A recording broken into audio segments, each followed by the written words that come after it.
deux philosophies des droits de l'homme et de la démocratie. Le Hérissa essaie sur une démocratie endogène africaine.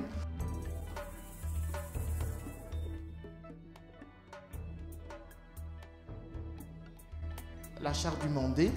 La charte du Mandé a été la réalisation la plus sublime de la confrérie des chasseurs.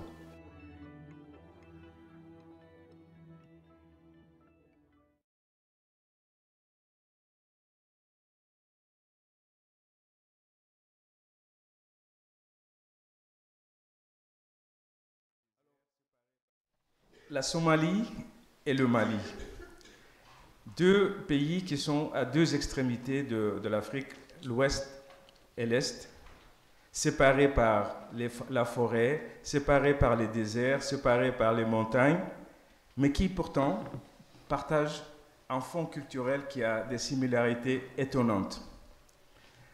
Un fond culturel caractérisé par l'humanisme, le respect de la dignité, de l'intégrité et de la liberté, caractérisé aussi par un souci du vivre ensemble. Ce sont des philosophies ancrées autour de la solidarité communautaire et autour d'un leadership éclairé qui soit le porteur de cette solidarité.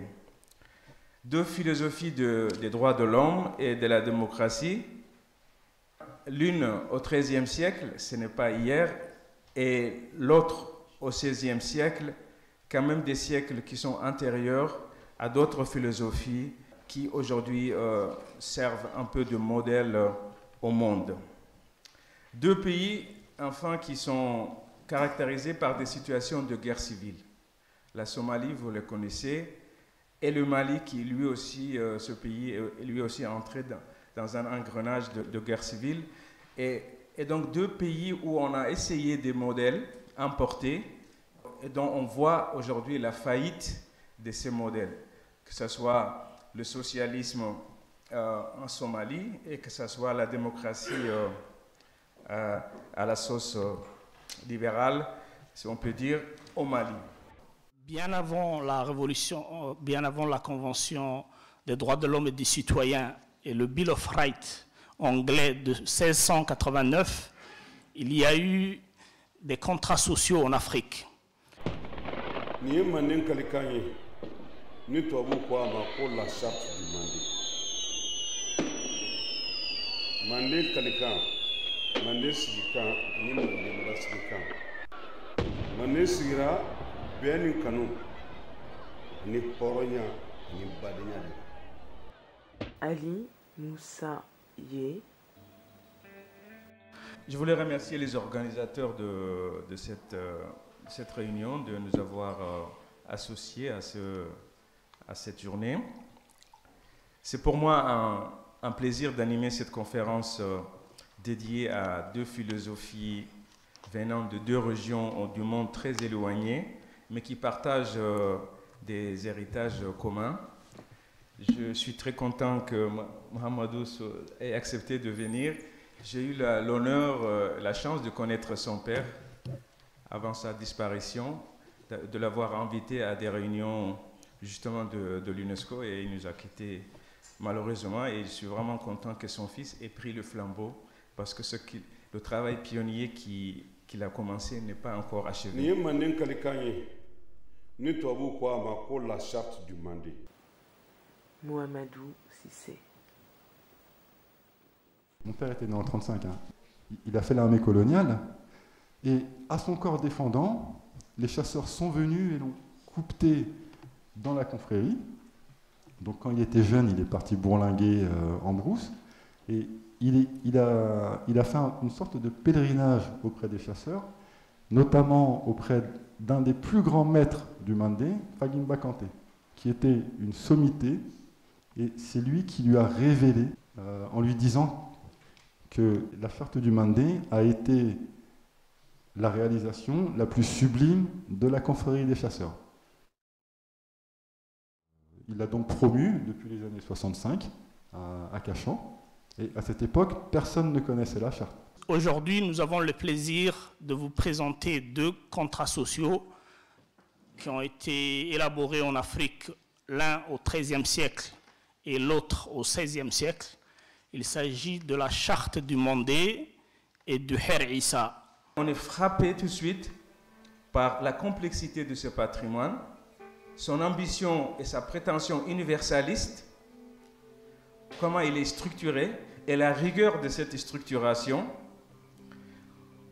On est impressionné par le discours philosophique qui est construit par les dépositaires de ce patrimoine. Quand on leur pose des questions, ils ont un discours structuré pour le justifier, l'expliquer, le contextualiser. Et enfin, on est frappé par la modernité de certains de ces concepts et même de son raisonnement. La charte du Mandé s'organise autour d'un préambule sacré et de 7 sections de la parole. Dans le corpus idéologique de la Don Soton, donc de la confrérie des chasseurs, apparaît un chiffre qui est sacré chez nous, c'est le chiffre 12. La charte du Mandé est structurée autour de 7 articles et d'un préambule sacré. Le préambule sacré nous énonce que la charte du Mandé a été déclamée au monde selon les 12 directions du monde. Donc, il y a la figure suivante qui fait partie du corpus idéologique des chasseurs. C'est les 12 parties du monde.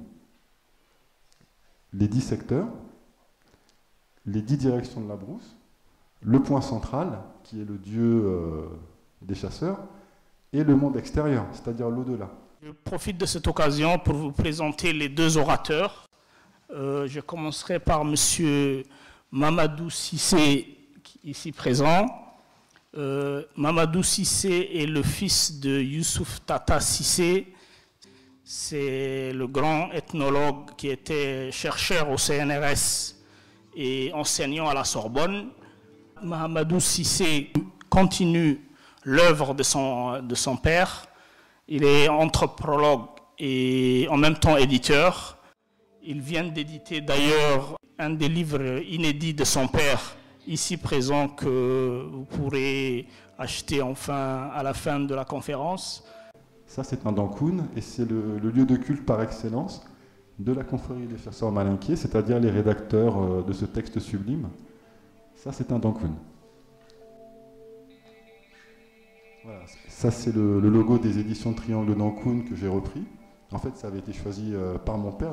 C'est le symbole de la confrérie des chasseurs. Et vous pouvez me demander quel est ce point rouge. Ce point rouge représente le dankoun spécial que Soundiata Keita, qui est un de mes descendants directs, avait mis en place en 1212 à la création de l'Empire du Mali, l'Empire du Mandé. Ce point rouge, c'est un dankoun spécial qu'il a établi durant une cérémonie qu'il a fait pas loin de Kangaba. Et il a créé un dankoun spécial dédié à l'entente et à l'œcuménisme. Le deuxième orateur est un orateur de l'Afrique de l'Est, un de mes compatriotes, j'allais dire très connu dans nos contrées en Afrique de l'Est. C'est M. Ali Moussa Iye, ici présent. Ali Moussa Iye est responsable à l'UNESCO. Il est responsable, entre autres, du projet Route de l'esclave et du projet Histoire générale de l'Afrique. Ali Moussa est en même temps, le docteur Ali Moussa, j'allais dire, est en même temps anthropologue et écrivain. Lui aussi, il a réédité un de ses premiers ouvrages sur le Her Issa, le sujet qui nous occupe aujourd'hui. Le Her promeut une justice de réconciliation et de compensation. C'est une justice, donc il n'y a pas de punition, il n'y a pas la prison. C'est donc une justice d'abord qui se préoccupe de compenser les victimes et après de réconcilier les deux parties. Ce qui est intéressant, c'est vraiment cette justice de compensation, cette justice de réparation, plutôt qu'une justice punitive. Le docteur parlait donc de cette thèse sur laquelle il a travaillé, le Her Issa, et c'est sur une démocratie endogène africaine qu'il a publié donc sous forme d'un livre en 1992, et il a publié, ce qui est intéressant, une nouvelle version beaucoup plus approfondie qui s'appelle, donc vous l'avez ici, le verdict de l'arbre. Du côté de l'Europe ici, il y a une charte qui est beaucoup plus connue, dont on a beaucoup parlé, qui a été reconnue d'ailleurs par l'UNESCO comme patrimoine culturel immatériel de l'humanité, la charte du Mandé. Deux philosophies des droits de l'homme et de la démocratie